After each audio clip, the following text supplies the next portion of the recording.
Hello everyone, welcome back to my channel Campus Classroom. I am Khushboo, student of Delhi university. हमारी last video जो थी उसमें हमने entrepreneurship के सारे यूनिट्स जो है वो कवर अप कर लिए थे, यानी कि यूनिट 5 जो थी वो कवर कर ली थी, कंप्लीट कर दी थी। उसके बाद काफ़ी लंबा गैप आ गया इस वीडियो को अपलोड करने में, आई नो, उसके लिए सॉरी। बट हाँ, इससे पहले मैं इंटरनेशनल बिजनेस के जो PDFs हैं वो मेरे टेलीग्राम चैनल पे अपलोड कर चुकी हूँ उन स्टूडेंट्स के लिए जिनके एग्ज़ाम आने वाले थे। अब जिन स्टूडेंट्स यानी कि जो सोल के स्टूडेंट्स हैं जिनके एग्ज़ाम जुलाई में हैं, मैं कोशिश करूँगी कि उनके एग्ज़ाम होने से पहले मैं इंटरनेशनल बिजनेस की जो वीडियोज़ हैं वो भी अपलोड कर दूँ। ठीक है। तो अब आज की वीडियो जो है उसमें हम लोग यूनिट 2 जो है कॉस्ट अकाउंटिंग का वो स्टार्ट करने वाले हैं। इससे पहले मैं बता दूँ कि जो PDFs हैं यूनिट 2 के वो काफ़ी लेंदी है, तो ये मत सोचना कि जो PDF है वो काफ़ी लेंदी हो गई है या ऐसा कुछ भी। इसमें सिर्फ थ्योरी पार्ट्स है, बट हाँ ऐसा है कि अगर आप इसे पढ़ लोगे तो इसके बाद आई डोंट थिंक सो कि आपको बुक पढ़ने की ज़रूरत है, बुक या किसी भी और अदर सोर्सेज से कुछ भी चेक करने की ज़रूरत है। मैंने इसमें कोशिश की कि हर टॉपिक कवर किए हैं, सारे जितने भी चीज़ें जितने भी मटेरियल की आपको नीड पड़ेगी अपने एग्ज़ाम के लिए, वो सारी चीज़ें जो है इस वीडियो में मैंने अवेलेबल कराई हैं आप लोगों के लिए। ठीक है, तो अब बिना टाइम वेस्ट किए आज की वीडियो जो स्टार्ट करते हैं। हमारा यूनिट 2 एलिमेंट ऑफ कॉस्ट, इसमें आज हम लोग मटेरियल कॉस्ट जो है वो स्टार्ट करने वाले। दो पार्ट्स में है, मटेरियल कॉस्ट और एम्प्लॉय कॉस्ट। आज हम लोग मटेरियल कॉस्ट जो है वो स्टार्ट करेंगे। तो सबसे पहले मटेरियल क्या होता है, हम सबको पता है किसी भी गुड्स या किसी भी सर्विसेज की प्रोडक्शन के लिए हमें कुछ सामान की ज़रूरत पड़ती है, कुछ चीज़ों की ज़रूरत पड़ती है जो मटेरियल होता है। अब मटेरियल को तुम कुछ ऐसे बोल सकते हो कि कोई भी चीज़ जिसे आप स्टोर करते हो, स्टैक में रखते हो, या जिसको स्टॉक पाइल कर रखते हो, पहले उसको अपने स्टॉक में रखते हो, वो चीज़ें क्या होती है, मटेरियल। अब मटेरियल दो पार्ट्स में कन्वर्टेड है, दो टाइप्स में, डायरेक्ट मटेरियल और इनडायरेक्ट मटेरियल। ठीक है। अब हम सबको पता है कि जो मटेरियल कॉस्ट है वो फर्स्ट एलिमेंट है कॉस्ट ऑफ प्रोडक्ट का, यानी कि किसी भी सामान, किसी भी प्रोडक्ट का अगर हमें कॉस्ट निकालना है तो उसमें जो सबसे बड़ा और सबसे मेजर पार्ट होता है वो किस चीज़ का होता है, रॉ मटेरियल का। हम सबको पता है कि किसी भी सामान की प्रोडक्ट फाइनल कॉस्ट का निकालने के लिए हम लोग सबसे पहले क्या एज्यूम करते हैं कि हाँ उसमें हमें कितना मटेरियल लगा, उस मटेरियल की कॉस्ट कितनी थी, फिर लेबर कितना लगा, फिर छोटी मोटी चीज़ें या कुछ टेक्नोलॉजिकल सर्विसेज, ये सारी चीज़ें कितनी लगी।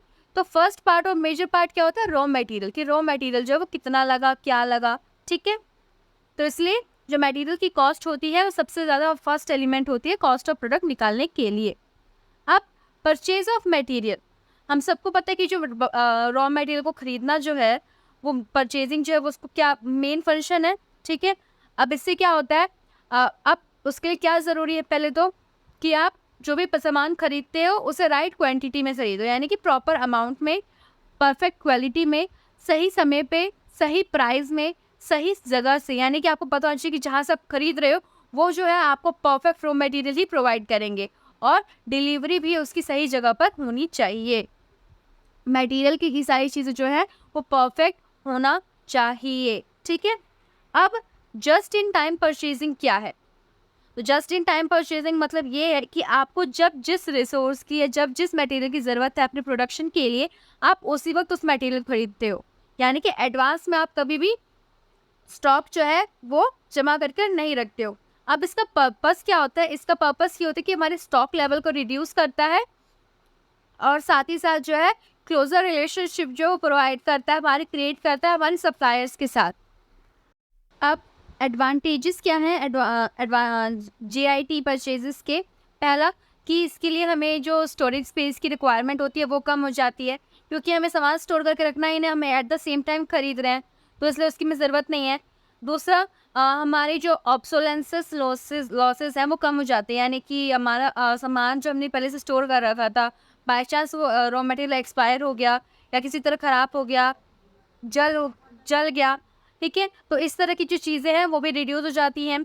दूसरा, हमें कम सामान मेंटेन करना है, कम इन्वेंट्री मेंटेन करनी है, तो इससे जो है वर्किंग कैपिटल की रिक्वायरमेंट जो है वो भी कम हो जाती है, यानी कि हमें पता है कि हमने पहले से जो पैसे हैं मटेरियल में प्रोवाइड नहीं कर रखे हैं। अब जो लोग पहले से ही मटेरियल बहुत सारा कलेक्ट करके रख लेते हैं, स्टॉक में रख लेते हैं, वो क्या है, उन्होंने उसमें पैसे तो लगा दिए ना अपने, तो उसमें पैसे लगे हुए हैं, वो वर्किंग कैपिटल में काउंट हो रहा है। बट वो सामान अगर बाई चांस भी ख़राब हो गया तो वो मतलब वो वेस्ट हो जाएंगे वो पैसे, और दूसरा उस पैसे को फिर हम कहीं और यूज़ भी नहीं कर सकते, वो स्टॉक में पड़ा है सामान, वो हमारे फिलहाल किसी काम नहीं आ रहा, बट उसमें जो पैसे वेस्ट हुए वो हम कहीं और यूज़ नहीं कर सकते। ठीक है, नेक्स्ट है सेंट्रलाइज एंड डिसेंट्रलाइज परचेजिंग। अब परचेज फंक्शन जो दो तरीके से किए जा सकते हैं, पहला सेंट्रलाइज परचेजिंग, दूसरा डिसेंट्रलाइज परचेजिंग। सेंट्रलाइज परचेजिंग की बात कीजिए तो सिंपल है कि इसमें क्या है, सिर्फ कोई एक परचेज मैनेजर होता है या फिर एक चीफ बायर होता है, ठीक है, डिपार्टमेंट का, जो कि सारा सामान खरीदने का काम होता है। यानी कि वही सारा सामान खरीदेगा, वही सारे सामान को अपने डिफरेंट ब्रांचेज में पहुंचाएगा। ठीक है, ये सारा काम कम्प्लीटली उसका होता है। और डिसेंट्रलाइजेशन मतलब हर ब्रांच जो है या हर जो भी छोटे छोटे जो पार्ट्स हैं कंपनी की जो अलग अलग प्लेसेस पे लोकेटेड है, वो अपना सामान खुद खरीदेंगे। इससे क्या होता है ना कि वो ईजिली सामान खरीद पाते हैं, क्योंकि उन्हें अपनी लोकल मार्केट की पहली बात नॉलेज होती है। वो अपने लोकल मार्केट के अकॉर्डिंग या ऐसी जगह से सामान खरीद सकते हैं जिससे सामान जो है वो उनके पास समय पर पहुंच जाए, जल्दी पहुंच जाए। ठीक है, तो ये हो गया सेंट्रलाइजेशन और डिसेंट्रलाइजेशन परचेजिंग, समझ आ गया ना। नेक्स्ट है एडवांटेजेस ऑफ सेंट्रलाइज परचेजिंग। अब सेंट्रलाइज परचेजिंग के एडवांटेजेस क्या हैं? पहला तो ये कि इसमें जो भी परचेजर होता है, परचेजिंग स्टाफ जो होता है वो स्पेशलाइज्ड होता है और एक्सपर्ट होता है। ठीक है, और उनका अपनी डिपार्टमेंट में पूरा कंसंट्रेशन होता है। दूसरा, फर्म की पॉलिसी जो है वो इसमें टर्म्स ऑफ परचेज में फेवरेबल काम करती है, यानी कि हायर ट्रेड डिस्काउंट प्रोवाइड करती है या फिर ईजी टर्म्स ऑफ पेमेंट जो है वो ये प्रोवाइड होती है। Next, standardisation of quality of raw material facilitated, यानी कि जो क्वालिटी है रॉ मटेरियल की वो पहले से में स्टैंडर्डाइज होती है कि हाँ, इस परचेजर को ऐसा ही क्वालिटी मटेरियल चाहिए होता है तो इसको ऐसे ही प्रोवाइड करेंगे। और अगर एक ही जगह से सामान खरीदा जाएगा तो उसको डिस्काउंट भी अच्छा खासा मिलेगा। नेक्स्ट क्या है कि बेटर कंट्रोल होगा इसी वजह से परचेजिंग पर, बिकॉज जो रेकलेस बाइंग है वेरियस इंडिविजुअल वो अवॉइड हो जाएगी। यानी कि ऑब्वियस सी बात है, एक ही जगह से आप लोग खरीदोगे तो आप लोगों की प्रॉपर कंट्रोल होगा आप लोगों का कि हाँ, हम सामान जो है वहाँ से खरीद रहे हैं। इससे क्या है, काफ़ी सारे जो बाइंग हम लोग कर लेते हैं फिर अलग अलग जगह करते हैं, तो उससे क्या होता है, या तो एक्स्ट्रा सामान आ जाता है या फिर जो जिस सामान की ज़रूरत नहीं है वो आ जाती है। और साथ ही साथ जो ट्रांजैक्शन की रिकॉर्ड रखनी होती है वो भी हम ईजिली रख पाते हैं अगर हम एक ही जगह से परचेज करते हैं तो। अब डिसएडवांटेजेस क्या है सेंट्रल परचेजिंग के? तो फर्स्ट डिसएडवांटेजेस है कि जो हमें पता है कि जो हम स्पेशल परचेजिंग डिपार्टमेंट जो हम क्रिएट करते हैं या उनको मेंटेन करते हैं, वो हमेशा क्या कर देते हैं, उसके लिए हमें हायर एडमिनिस्ट्रेशन जो कॉस्ट है वो लगते हैं, जिसकी वजह से हम इस पोजीशन में नहीं रहते कि हम कुछ भी वो अफोर्ड कर सके इस तरह के स्मॉल कंसर्न्स को। ठीक है, और साथ साथ क्या होता है कि सेंट्रल परचेजिंग के लिए क्या हो जाता है कि वो ऐसे प्लांट्स या ऐसे ब्रांचेस के लिए सुटेबल नहीं होते जो आप मेन ब्रांच से दूर हों। पहले मैंने बताया था शुरू में ही कि एडवांटेजेस के टाइम पे कि डिसेंट्रलाइजेशन का फ़ायदा क्या होता है कि ईजिली कोई भी ब्रांच अपने आसपास से सामान जो है वो खरीद सकता है। अब यहाँ पर क्या सेंट्रलाइज्ड अगर परचेज करेगा तो उससे क्या होगा, जो भी दूर के ब्रांचेज हैं या लोकल एरिया में जो हमारे ब्रांचेज हैं उन तक मटेरियल पहुँचने में बहुत समय लग जाएगा, जिस वजह से क्या होगा, उनके प्रोडक्शन में टाइम लगेगा और वो हमारी कंपनी के लिए अच्छा है, हमारी इंडस्ट्री के लिए अच्छा नहीं है। ठीक है, अब परचेज के प्रोसीजर क्या है? तो ये कुछ स्टेप्स हैं। पहला, purchase requisition, selection of supplier, purchase order and follow up, receipt of material, inspection and testing of material. तो पहला क्या, उसके बाद return of rejected material and passing invoices of for payment. First क्या, परचेज रिक्विजिशन, यानी ये एक formal request होती है किसी भी हेड से हमारे डिपार्टमेंट के परचेज मैनेजर के लिए कि उसको किस किस स्पेसिफिक मटेरियल की नीड है, किस किस स्पेसिफिक मटेरियल की ज़रूरत है। ठीक है, और इसके जो है हमेशा 2 कॉपीज़ प्रिपेयर करी जाती है। जो ओरिजिनल कॉपी होती है वो हमेशा परचेजिंग डिपार्टमेंट में सेंड की जाती है, और जो कार्बन कॉपी होती है वो जिसने भी रेफरेंस दी है वो खुद अपने पास रखता है। ठीक है, ये उसका कुछ एक बायोडाटा मतलब एग्जाम्पल है कि किस तरह का होता है परचेज रिक्विजिशन। ठीक है, नेक्स्ट है सिलेक्शन ऑफ सप्लायर। अब आपने बता दिया है उसको परचेजिंग डिपार्टमेंट को कि आपको किस किस सामान की या किस किस रॉ मटेरियल की ज़रूरत है। अब इसके बाद परचेज रिक्विजिशन रिसीव करने के बाद परचेज डिपार्टमेंट का ये काम होता है कि वो परफेक्ट मार्केट और सुटेबल सप्लायर जो है वो सेलेक्ट करे ऑर्डर प्लेस करने से पहले। फिर परचेज ऑर्डर एंड फॉलोअप। आप परचेज ऑर्डर क्या है, सबको पता है, एक रिक्वेस्ट है कि राइटिंग में की जाती है सिलेक्टेड सप्लायर्स को कि जो भी डिलीवर गुड्स है वो किस क्वालिटी में, किस क्वांटिटी में होनी चाहिए, किस प्राइस में चाहिए, टर्म्स और कंडीशंस क्या है, वो सारी क्या है इसमें होती हैं। और इस सब रिटर्न में होता है ताकि आगे जाकर किसी भी तरह की कोई भी मिसअंडरस्टैंडिंग या कन्फ्यूजन या कन्फ्लिक्ट्स क्रिएट ना हो। ठीक है, ये कमिटमेंट भी होता है कि परचेज़र के पार्ट में कि वो हाँ, वो एक्सेप्ट कर रहा है कि वो जो गुड्स की जो डिलीवरी हुई है, जो भी परचेज़ ऑर्डर के अकॉर्डिंग है या नहीं है, ठीक है? उसके टर्म्स और कंडीशंस को फुलफ़िल किया गया है या नहीं है। और साथ-साथ ये बहुत ही इम्पोर्टेंट है कि जो भी आपने परचेज़ ऑर्डर किया है, आप उसका मेक श्योर करो कि फ़ॉलो अप करो कि जो भी आपने सामान ऑर्डर किया है, वो टाइम पर आ जाए, टाइमली डिलीवर हो। क्योंकि अगर आप फ़ॉलो अप नहीं करते हो, बार-बार चेक नहीं करते, तो इससे क्या होता है ऑलमोस्ट जो है मटीरियल्स के अराइवल में लेट होता है, जिस वजह से आपका जो प्रोडक्शन है वो रुक जाता है, ठीक है? क्यों? क्योंकि ऑब्वियस बात है, सामान ही नहीं तो प्रोडक्शन कहाँ से होगा, ठीक है? उसके बाद है नेक्स्ट रिसिप्ट ऑफ मटेरियल। अब आपके पास मटेरियल्स आ गए सारे के सारे, जो भी आपके रिसीविंग डिपार्टमेंट ने जो थे वो रिसीव कर लिए हैं। अब इसके बाद क्या होते हैं, जो डिपार्टमेंट है वो एक परफॉर्म करेगा फंक्शन कि सारे जो गुड्स है उसको अनपैक करके रिसीव करे और वेरीफाई करे कि उसकी जो क्वांटिटी और क्वालिटी कंडीशंस है वो परफेक्ट है या नहीं है। और फिर जो क्वांटिटी है उसको चेक करके जो परचेज ऑर्डर की जो कॉपी है और जो सप्लायर का एडवाइस नोट था उसको नॉर्मली रिसीव कर ले, साथ उसके गुड्स के साथ। गुड्स रिसीव नोट कैसा होता है दिख गया। क्वांटिटी आपने जो भी ऑर्डर की थी उसकी डिस्क्रिप्शन क्या थी, कितने पैकेजेस चाहिए थे, उसका वेट कितना होना चाहिए थे, सारी चीज़ें जो है इसमें आप लोगों को प्रोवाइडेड होता है। फिर इंस्पेक्शन और टेस्टिंग ऑफ मटेरियल क्या है कि मेक श्योर करो कि जो आपने मटेरियल ऑर्डर किए थे उसकी जो क्वालिटी है वो सही है या नहीं। मतलब ऐसा नहीं कि आपने प्रोडक्शन डायरेक्टली शुरू कर दिया, नहीं, अगर आपने किसी भी नए सप्लायर से खरीदा है, तो भी, और ज़रूरी नहीं है अगर कोई बार पुराना सप्लायर भी है तब भी, या आपकी ड्यूटी होती है कि आप मेक श्योर करो कि हाँ, गुड्स में किसी भी तरह की कोई भी प्रॉब्लम नहीं है, किसी भी तरह की कोई प्रॉब्लम क्रिएटेड नहीं हुई है, ठीक है? फिर रिटर्न ऑफ रिजेक्टेड मटेरियल। अगर बाय चांस भी किसी मटेरियल में कोई डैमेज है या फिर किसी की क्वालिटी या कंडीशन जो आपको चाहिए थी उस अकॉर्डिंग नहीं है, तो आप उसको रिटर्न कर दोगे, ठीक है? Passing invoices for payment. अब सब कुछ हो चुका है, आपके पास सामान आ गया, रिटर्न होने का काम हो गया।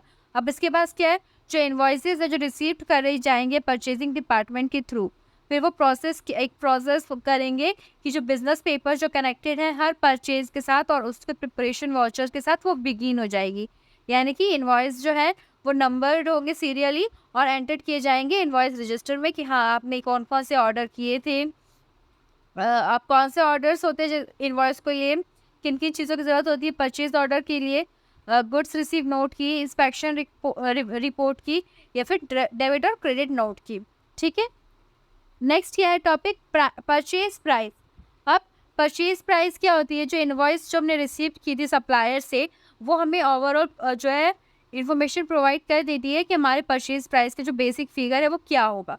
अब उसमें हम कुछ एडजस्टमेंट्स करते हैं रियल मटेरियल कॉस्ट के अकॉर्डिंग। उसमें कौन कौन सी चीज़ें, किस किस चीज़ों के बेसिस पर, क्वांटिटी डिस्काउंट के बेस पर, trade discount, cash discount, sales tax और अदर लेवीज के बेसिस पर, ट्रांसपोर्ट की चार्जेस क्या थी और कंटेनर का कॉस्ट क्या था, इस सब के अकॉर्डिंग क्या किया जाता है, परचेज प्राइस में कुछ एडजस्टमेंट्स की जाती हैं। नेक्स्ट टॉपिक है स्टोरेज ऑफ मटेरियल। अब मटेरियल का परचेज हो गया, अब स्टोरेज ऑफ मटेरियल क्या है, तो हम सबको पता है कि जो स्टोरेज ऑफ मटेरियल की जो फंक्शन है वो स्टोर कीपर जो है वो परफॉर्म करता है। उसकी ड्यूटी होती है एक्सेप्ट करना, आइडेंटिफाई करना, क्लासीफाई करना और प्रॉपरली प्लेस करना सारे मटेरियल्स को, ठीक है? अब स्टोर कीपिंग क्या है, फंक्शन है जिसमें आप मटेरियल को रिसीव करते हो, उसको स्टोर करते हो और इशू करते हो कि उनको वर्कशॉप्स या फिर डिपार्टमेंट्स के तरफ, ठीक है? अब जो स्टोर डिपार्टमेंट जो है वो किसके अंडर कंट्रोल में होता है, स्टोर कीपर के या फिर स्टोर सुपरिटेंडेंट के, ठीक है? अब ऑब्जेक्टिव्स क्या होते हैं गुड स्टोर कीपिंग। अब गुड स्टोर कीपिंग के ऑब्जेक्टिव्स क्या होंगे, पहला मटेरियल को परफेक्टली प्रोटेक्ट करना लॉसेस से, फिर चाहे फायर से हो, इवेपोरेशन से हो, ऑब्सोलेंस से हो, इस तरह की लॉसेस से प्रोटेक्ट करना, ओवर स्टॉकिंग और अंडर स्टॉकिंग अवॉइड करना कि आप ना तो ज़्यादा ओवर स्टॉक करो अपने पास सामान, ना अंडर स्टॉक करो। अगर ओवर स्टॉक रखोगे तो सामान के खराब होने के चांसेस होते हैं, और अगर अंडर स्टॉक रखोगे तो ऑब्वियसली मैं सबको पता है कि हमारा प्रोडक्शन जो है वो किसी भी समय रुक सकता है। तो यानी कि एक प्रॉपर अमाउंट में अपने सामान को जो है स्टोर करके रखना। Economical use of storage space, जो भी आपके पास स्पेस है उसको परफेक्टली यूज़ करना, कोई भी अननेसेसरी आइटम्स को ना रखना। Up to date stores record, store की जो भी रिकॉर्ड है उसको उससे अप टू डेट रहना कि हाँ, अब आपके स्टोर में कौन कौन से मटेरियल प्रोवाइडेड हैं, अवेलेबल हैं, नहीं है, ठीक है? ताकि ज़रूरत पड़ने पर आप मटेरियल की जो है मतलब ऑर्डर कर सको। Immediate location of material required, आपको पता होना चाहिए कि जिस मटेरियल की रिक्वायरमेंट है अभी उसका परफेक्ट लोकेशन, वो एग्जैक्टली कहाँ रखा है, किस समय किस जगह आपने उसे स्टोर करके रखा है। फैसिलिटेटिंग परपेचुअल इन्वेंट्री को फैसिलिटेट करना, speedy receipts and issue of stores, speedy receipts होने चाहिए और इशू ऑफ स्टोर्स, ठीक है। मिनिमाइज स्टोरेज कॉस्ट, ऑब्वियस ही बात है, अगर वो स्टोर कीपर की अच्छा काम कर रहा होगा तो ऑब्वियस ही बात है अंडर स्टॉक या ओवर स्टॉक कुछ नहीं करेगा, तो उससे क्या होगा, स्टोरेज की कॉस्ट भी मिनिमाइज होगी। नेक्स्ट टॉपिक है functions and duties of store keeper. पहले ड्यूटी क्या है कि सारे मटेरियल्स को एक टाइडी मैनर में, एक प्रॉपर मैनर में मेंटेन करना। नेक्स्ट कि मेंटेनेंस करके रखना प्रॉपर, जो भी हमारे मटेरियल के रिकॉर्ड्स हैं, रिसीव्ड हुए हैं, या फिर उनकी जो इशू ऑफ प्रोडक्शन है या फिर इन स्टॉक है, सारे मटेरियल की परफेक्ट रिकॉर्डिंग रखना। नेक्स्ट क्या है, एक्सेप्ट करना मटेरियल्स को स्टोर में after having a certain delivery compliances with specific detail on goods receive note. Goods receive note पर स्पेसिफिक डिटेल इन्फॉर्मेशन प्रोवाइड करने के बाद ही मटेरियल को एक्सेप्ट करना है। इशू करना है मटेरियल को against duly authorise store requisition, अगर कि स्टोर में रिक्वायरमेंट है तो उसके अकॉर्डिंग जो है मटेरियल को इशू करना है। नेक्स्ट क्या है, requisitioning further supplies for the purchasing department when reorder level is reached on any material. जब रीऑर्डर लेवल जब भी किसी मटेरियल पर पहुंच जाए तो उनको रिक्विजिशन फर्दर सप्लाईज के लिए सब परचेजिंग डिपार्टमेंट को रिक्विजिशन प्रोवाइड करना। नेक्स्ट क्या है, प्रिवेंट करना एंट्री किसी भी अनऑथराइज पर्सन की स्टोर रूम में किसी भी अनऑथराइज पर्सन की एंट्री जो है उसको प्रिवेंट करना, मना करना।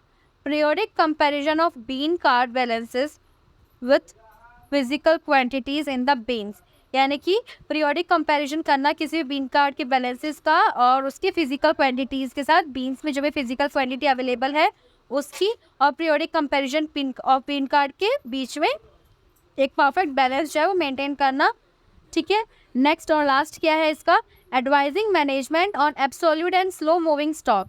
मैनेजमेंट को एडवाइज करना absolute and slow moving stocks के लिए, ठीक है। नेक्स्ट टॉपिक है हमारा स्टोर ऑर्गेनाइजेशन। तो स्टोर ऑर्गेनाइजेशन जो होते हैं वो दो तरीके के होते हैं, दो टाइप्स की होते हैं। पहला सेंट्रल स्टोर, दूसरा डिपार्टमेंटल सब स्टोर। अब अगर कंट्रोल पॉइंट ऑफ व्यू की तरफ से देखा जाए तो जो सेंट्रल स्टोर होता है ना वो सबसे बेस्ट और आइडियल होता है, क्योंकि इसमें आप एक ही जगह पर जो है मटेरियल को रिसीव करते हो और वहीं से सारे मटेरियल को इशू करते हो, तो वो ईजी रहता है रजिस्टर करने के लिए, सब चीज़ों के लिए। बट प्रैक्टिकली देखा जाए तो लार्ज फैक्ट्री और लार्ज इंडस्ट्रीज़ में ये पॉसिबल नहीं है, क्योंकि बहुत सारे प्रोडक्शन डिपार्टमेंट्स होते हैं जो कि डिफरेंट लोकेशंस पर होते हैं। तो ऐसे में सेंट्रल स्टोर के लिए कन्वीनियंट नहीं होता कि वो सारे डिपार्टमेंट्स तक उनका जो प्रोडक्ट, जो भी रॉ मटेरियल उन्हें चाहिए वो उन तक पहुंचा सके। तो इस तरफ से देखा जाए तो सेंट्रल स्टोर ना रखकर डिपार्टमेंटल सब स्टोर मेंटेन करना जो है वो ईजी होता है। बट हाँ, हम एक चीज़ कर सकते हैं कि सब स्टोर्स भले ही हम लोग मेंटेन करें, बट वो उसका जो कंट्रोल हो वो सेंट्रलाइज्ड वे में हो, यानी कि एक स्टोर कीपर उसके लिए रखा जाए जो हर सब स्टोर को अच्छे से मैनेज करेगा, और वो जो है डायरेक्टली चीफ स्टोर कीपर के लिए रिस्पॉन्सिबल होगा, और हर स्टोर पर सेम पॉलिसी फॉलो की जाएगी परचेजिंग के लिए, स्टोरिंग के लिए और मटेरियल इशू करने के लिए। अब इम्प्रेस सिस्टम की बात की जाए तो ये नॉर्मली शॉर्ट नोट की तरह पे आ जाते हैं इसके क्वेश्चंस। इसका मेन अगर शॉर्टकट बताऊं तो ये सिर्फ ये है कि हमने भी जो दो टाइप के स्टोर्स पढ़े थे ये उनका कॉम्बिनेशन होता है, यानी कि जो मटेरियल यहाँ पे खरीदे जाते हैं वो सेंट्रलाइज्ड वे में खरीदे जाते हैं, यानी कि एक ही जगह जो फैक्ट्री है उसने सारा मटेरियल, रॉ मटेरियल खरीद लिया है।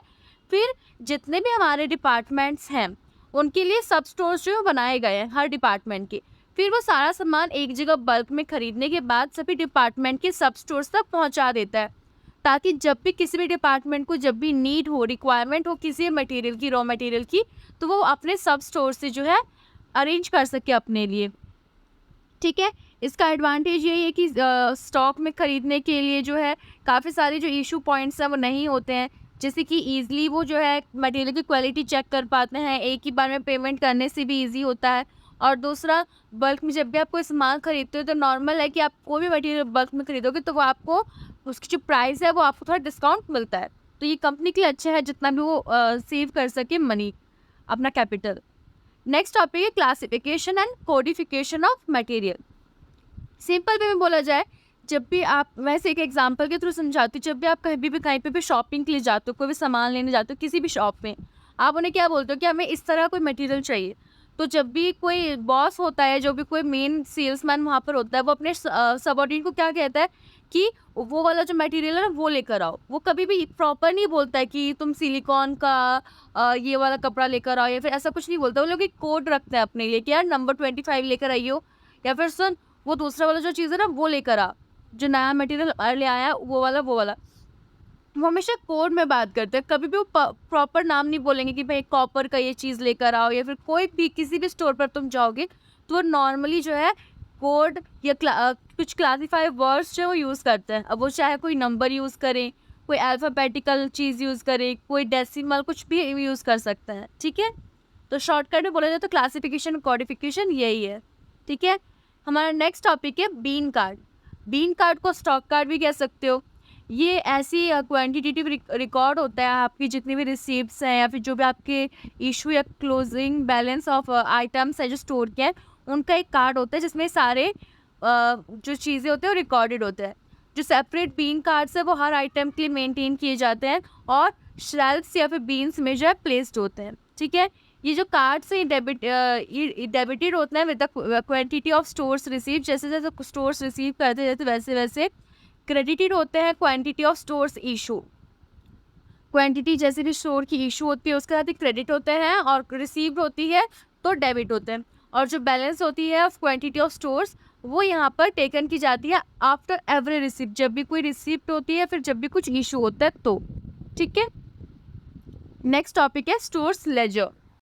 अब स्टॉक बीन तो हम स्टॉक कार्ड तो हम कर चुके हैं, यानी कि बीन कार्ड। अब नेक्स्ट है स्टोर्स लेजर। स्टोर लेजर क्या होता है, ये मेंटेन किया जाता है हमारे कॉस्टिंग डिपार्टमेंट के थ्रू। ये जो है वो सारे रिकॉर्ड्स रखते हैं रिसिप्ट और इशू ऑफ मटेरियल के, उनके क्वांटिटी और वैल्यू के साथ। यानी कि जो बीन कार्ड होता है वो तो सिर्फ क्वांटिटी रखता है कि कितनी क्वांटिटी जो है रिसीव की गई, कितना इशू किया गया मटेरियल। बट स्टोर लेजर जो है वो उनकी वैल्यू रखते हैं, वो कितने पैसों का था, उसके कितनी मनी जो थी वो उसमें इंक्लूडेड थी। पहले वही मैं बता चुकी हूँ कि जो लेजर होता है वो बीन कार्ड के थ्रू जितना जैसे रिजेंबल करते हैं, सिवाय एक चीज़ के कि ये उनकी क्वांटिटी के साथ साथ उनकी मनी वैल्यू भी है रिकॉर्ड करके रखती हैं, ठीक है। अब डिफरेंस देख लेते हैं। तो डिफरेंस 3 ही है। पहला यही कि बीन कार्ड जो है सिर्फ क्वांटिटी रिकॉर्ड करता है मटेरियल की, जबकि स्टोर लेजर जो है क्वांटिटी के साथ उसकी वैल्यू भी रिकॉर्ड करता है। बीन कार्ड स्टोर कीपर जो है वो रखता है, जबकि स्टोर लेजर जो है वो कॉस्ट अकाउंटिंग डिपार्टमेंट के पास होती है। जो एंट्रीज होती हैं बीन कार्ड में वो ट्रांजैक्शन से पहले की जाती हैं, रिसिप्ट की या फिर इशू ऑफ मटेरियल जो उनकी ट्रांजैक्शन हो उससे पहले की जाती है, जबकि स्टोर लेजर में हमेशा जो है ट्रांजैक्शन होने के बाद एंट्री की जाती है, ठीक है। ये 3 ही डिफरेंस थे। नेक्स्ट टॉपिक है मटेरियल कंट्रोल। ये हम हमारी नेक्स्ट वीडियो में करेंगे। आज के लिए इतना ही रखते हैं। एक चीज़ है जो मैं आज आपको बता देना चाहती हूँ पहले ही एडवांस में, कि जो नेक्स्ट वीडियो है प्लीज़ वो ध्यान से सुनना। उसमें काफ़ी सारी इंपॉर्टेंट चीज़ें बताने वाली हूँ जो आप ही के पेपर में हेल्प करेंगी। तो अगर आप चाहते हो कि आपको आपके पेपर में हेल्प मिले, आप अच्छे से कर पाओ, तो उसके लिए नेक्स्ट वीडियो को बहुत बहुत बहुत ध्यान से सुनना, ठीक है। तो इस वीडियो के लिए इतना ही। इसकी जो PDF है वो मैं मेरे टेलीग्राम चैनल पर प्रोवाइड कर दूँगी, आप लोग वहाँ से डाउनलोड कर लीजिएगा। कोई भी डाउट हो तो आप लोग कमेंट सेक्शन में डाल सकते हैं या फिर टेलीग्राम चैनल पे पूछ सकते हैं। कोशिश करूँगी अपनी तरफ से बेस्ट करने की, ठीक है। तो आज के लिए इतना ही। आई होप आप लोगों की ये वीडियो मदद कर पाए। Bye bye, have a nice day, stay safe, stay healthy.